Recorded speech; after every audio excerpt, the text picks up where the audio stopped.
আসসালামু আলাইকুম প্রিয় ফুটবল ফ্যান্স। অবশেষে স্বস্তির খবর, সব কিছু যদি ঠিকঠাক মতো চলে তাহলে এবার হামজা সমিদের ডাক আউটে রোজারিও মিচেলকে দেখবেন ফুটবল ভক্তরা। কে দিলেন স্বস্তির খবর, কিভাবে ম্যানেজ হবে কোচের বেতন, বিস্তারিত থাকছে আলোচনায়। রবিন মিয়া যে নামটি বর্তমান ফুটবল পাড়ায় খুব একটি আলোচিত নাম, আর সেই রবিন মিয়া যে কিনা নেইমারের বন্ধু এবং নেইমারের বাবার একটা কোম্পানির ম্যানেজার, আর তিনি নেইমারের বাবার সঙ্গে বাংলাদেশের কোচ বিষয়ে আলোচনা করেছেন। আর তার ওই প্রেক্ষিতে বাংলাদেশ মোটা অঙ্কে টাকা পেতে যাচ্ছেন কোচ নিয়োগে। বাংলাদেশ ফুটবলের টেকনিক্যাল ডিরেক্টরের ভাষ্যমতে তারা কোচ নিয়োগের জন্য 25 কিংবা 30,000 ডলারের মধ্যে ব্যয় করতে পারবেন। কোচের চাহিদা মতো বাকি যে টাকা ঘাটতি থাকবে সেটা নেইমারের বাবা ডোনেট করবেন। এছাড়া আমাদের ক্রীড়ামন্ত্রী আমিনুল হক তিনি জানিয়েছেন, বাফুফে যদি তাদের কাছে আনুষ্ঠানিকভাবে সাহায্য প্রার্থনা করে বাংলাদেশ ফুটবল ফেডারেশনকে সাহায্য করবেন আমাদের ক্রীড়ামন্ত্রী।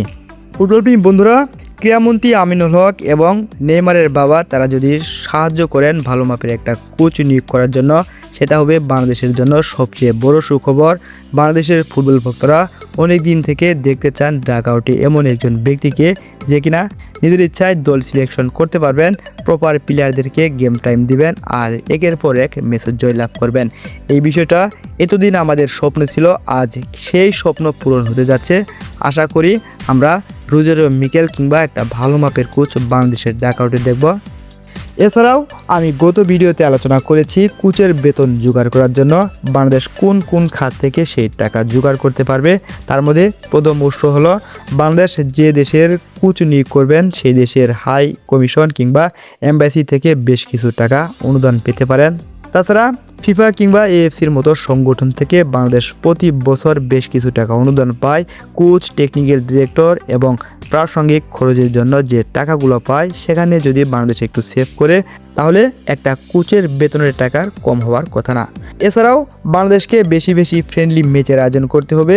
বাংলাদেশ যদি বেশি বেশি ফ্রেন্ডলি ম্যাচ আয়োজন করে সেখান থেকে যে ইনকামটা আসবে সেটা আমাদের কোচ নিয়োগে ব্যয় করা যেতে পারে। বাংলাদেশের আয়ের সবচেয়ে একটি বড় অংশ আছে কিটি স্পন্সর থেকে।